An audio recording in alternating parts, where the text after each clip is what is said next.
turun langsung untuk memelihara, mendampingi, menjaga, dan melindungi umatnya. Dan hal itu menjadi nyata ketika Sang Sabda itu menjelma menjadi manusia, dikandung oleh Bunda Maria, lahir, dan dia berada di tengah saudara-saudarinya sebangsa. Yesus Kristus yang lahir di tengah bangsa Yahudi. Dia menuntun, dia menggembalakan.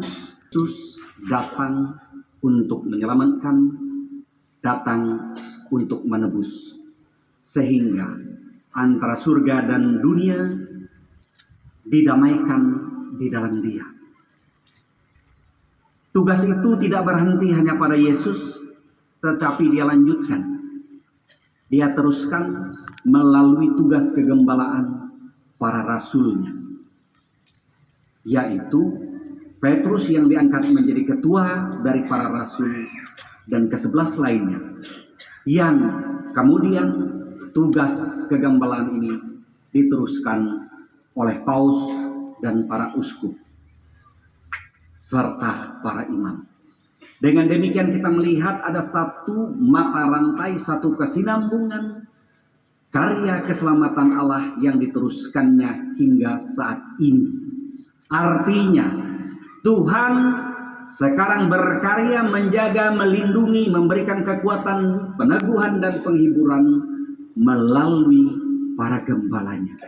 Sehingga gembala dan umat berjalan bersama dalam persiaran menuju tanah air surgawi, dalam suka duka, dalam sakit dan derita, dalam untung dan malang. Kita berjalan bersama sebagai umat Allah. Karena itulah Tuhan berkata bahwa barang siapa yang bertahan dalam perjalanan ini, dia akan memiliki kehidupan kekal. Dan tugas para gembala, tugas kami adalah berjalan bersama Anda untuk terus menjaga supaya kita, seperti dikatakan Rasul Paulus kepada Timotius, berjalan dalam ajaran yang sehat. Karena banyak sekali orang yang mengaku, akulah dia, mengaku sebagai Yesus di sana sini. Ada banyak sekali tanda, bahkan iblis pun bisa membuat mukjizat. Tetapi dari buahnya kita menguji, apakah mukjizat-mukjizat itu adalah karya Tuhan? Maka gereja terus mewarisi tugas kegembalaan ini dan tugas pemeliharaan ini, supaya umatnya, kalau ada yang jalan ke kiri, ditarik kembali. Ada jalan yang ke kanan, ditarik kembali. Mari kita berjalan bersama. Supaya apa? Supaya tidak ada satupun yang hilang. Dan tugas itu dipercayakan sekarang kepada saya dan kepada para imam. Kami pada saat yang sama adalah gembala Anda dan sekaligus melayani Anda sekalian. Oleh karena itu, kami juga mohon doa dari Bapak Ibu supaya tugas pelayanan ini sungguh diberkati Tuhan. Kami juga mohon kerjasamanya supaya kita sungguh-sungguh bisa mengembangkan keuskupan ini, paroki-paroki kita, komunitas-komunitas kita. Yang kedua yang saya ingin sampaikan adalah saya ingin bersyukur dan berterima kasih kepada para misionaris. Dan salah satunya masih berada di sini. Saya minta Pastor Petrus berdiri.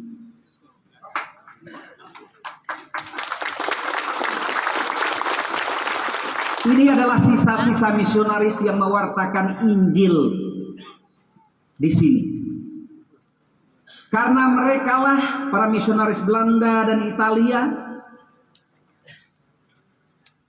para misionaris Kristen mulai dari Ketunggal sana, mewartakan Injil di sini. Karena kita dulu nyembah dewa petara, nyembah puyang gana, sembahyang di pohon kayu, sembahyang di pentik-pentik. Tetapi mereka membawa kita mengenali Yesus Kristus sebagai Sang Juru Selamat. Tetapi pada saat yang sama mereka membawa kemajuan untuk kita.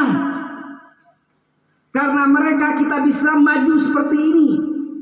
Kalian bisa lihat ada berapa mobil yang datang ke sini. Siapa yang membayangkan bahwa sesudah 40-50 tahun ini orang Dayak bisa berada dengan mobil seperti begini? Saya sengaja mengajak Anda sekalian untuk misa di sini supaya kalian mengerti bagaimana perjuangan misionaris dulu yang berjalan kaki.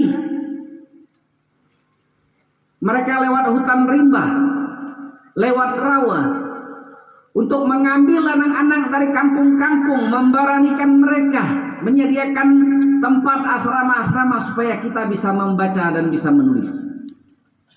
Sekarang saja masih kita sulit datang. Bapak Ibu bisa bayangkan 50 tahun yang lalu mereka Pastor Petrus dan kawan-kawannya serta yang lain, mereka Pastor Nasarius, Pastor Cornelius, Pastor Donatus dari Belanda, mereka menjelajahi kampung-kampung dan mereka membawa anak-anak yang direlakan orang tua untuk disekolahkan di Jarungkok, disekolahkan di Skadam. Kita harus bersyukur dan berterima kasih karena gereja tidak hanya mewartakan Yesus Kristus yang menjadi jalan bagi keselamatan kita, tetapi juga menjadi sarana yang membebaskan kita dari ketertinggalan, dari kemiskinan, dari keterbelakangan. Mereka membawa kita mengenal dunia baru, dunia ilmu dan pengetahuan. Karena itulah saya ingin mengajak Bapak Ibu saudara-saudari supaya bersyukur bersama, berterima kasih kepada gereja, berterima kasih kepada para misionaris yang sudah menjadikan kita seperti ini. Lalu yang ketiga, situasi dan kondisi kita yang membaik bukan berarti sudah selesai. Kita harus terus melangkah maju. Kita harus terus memperbaiki diri sebagai sebuah umat beriman. Artinya apa? Artinya kita jangan puas. Karena itu bagi saudara-saudari kita yang berada di kampung-kampung, tidak ada yang mustahil untuk kita. Kata Pak Bupati kemarin ketika pergi ke kampung sana, ada bruder yang bilang, "Nggak nyangka agak dari kampung ini ada lahir bupati." Sama seperti kalian datang ke sini, nggak nyangka juga dari kampung ini bisa lahir seorang uskup. Tapi jatuhnya ke saya, nggak tahu kenapa. Dan kami ini rata-rata, kecuali 1-2 orang, mungkin 2-3 orang yang dari kota yang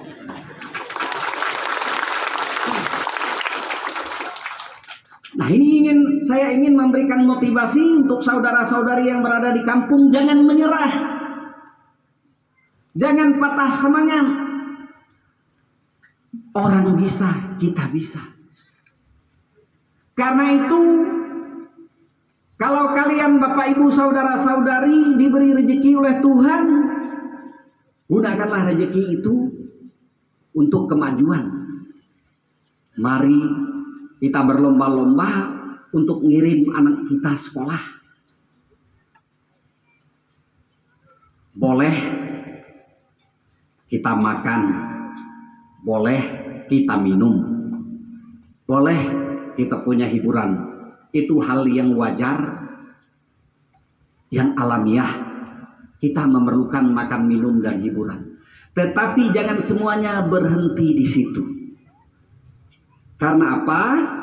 Karena tugas kegembalaan ini, tugas pelayanan ini harus terus berlanjut. Karena itu tugas dan tanggung jawab dari keluarga-keluarga lah yang hendaknya meneruskan karya kegembalaan ini. Karena itu Bapak Ibu saudara-saudari, kalian rencanakanlah keluarga kalian. Kalau memang kalian mampu ya lebih dari 2 anak, silakan.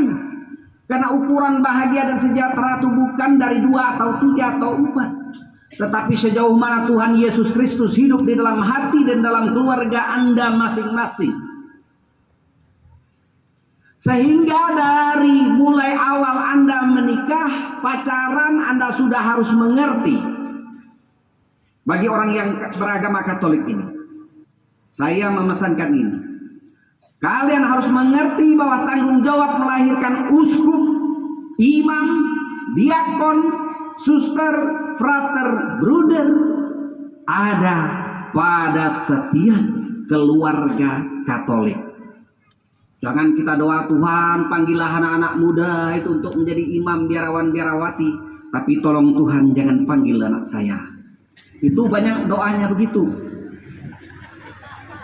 Tidak boleh lagi Bapak Ibu ya.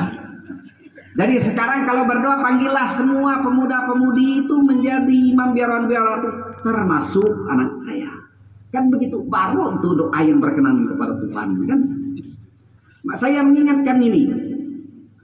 Lalu berikutnya juga karena banyak sekali orang berpikir kami para pastor tuh hidupnya susah. Pantun umat biasanya begini. Buat apa menyala kompor, kompor dinyala tidak berapi. Buat apa jadi pastor kalau malam tidur sendiri. Pantunnya itu kalau kita dah tidur sendiri malam mana kita ingat macam-macam.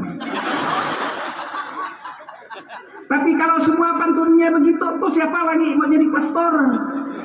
Tapi kami punya pantun. Saya suka membeli motor, motor dibeli cap Kawasaki. Kami suka jadi pastor, tidak diganggu anak dan istri. Kan tidak ada nanti pulang tengah malam pastor Maeng, pastor Yance, pastor Yadi, tidak ada yang nanya kemana tadi tipak. Tidak ada, Bapak Ibu nyaman jadi pastor. Apa bilang susah? Karena itu saya mengingatkan kita sekalian di tengah rasa sukacita, kegembiraan ini. Nah, saya mengingatkan kita sekalian juga untuk itu.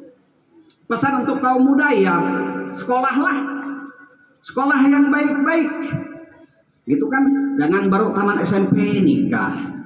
Taman SMA nikah. Kita menciptakan lingkaran kemiskinan. Kalau 20 tahun lalu taman SMA itu udah hebat, sekarang ini rasanya taman SMA itu udah seperti dulu taman SD. Sekarang orang semua ngejar sarjana. Maka mari kita berlomba-lomba juga ngejar pendidikan. Kalau bisa jadi sarjana S1, S2, S3, S4 sampai S-teler juga tidak apa-apa lah. Tetapi jangan cepat menikah. Ada pantun kata, gara-gara merendam getah sungai Sekayam tercemar cuka, gara-gara ingin cepat nikah sampai pinjam ranjang mertua. Nggak ada persiapan apa-apa, ranjang aja nggak mampu beli, minjam punya mertua. Sengsara loh. Bukan zamannya lagi. Ya Bapak Ibu, jadi inilah pesan saya bagi kita sekalian. Selamat datang di tempat kami ini. Inilah situasi dan kondisinya. Inilah iman umat. Dan inilah kampung halaman saya. Ya ada produknya, kornya. Terima kasih banyak. Produk. Jadi selama ini setiap pulang saya selalu kritik mereka, nyanyinya tidak bagus, notnya salah. Jadi saya agak rewel dulu ketika jadi pastor. Tetapi inilah situasi kita. Mari kita bersyukur bersama, bergembira dalam iman, dan kita rasakan sabda Tuhan itu, karena sabda Tuhan itu menuntut dari kita tanggung jawab bahwa kita sekalian harus menjadi garam dan terang dunia, supaya dunia ini aman, supaya dunia ini nyaman dihuni, supaya kehidupan kita satu sama lain dilandasi oleh sikap hormat menghormati sebagai saudara sebangsa, karena Tuhan mencintai kita semua. Kiranya berkat dan perlindungan Tuhan turun atas kita sekalian, atas keluarga dan usaha kita. Amin.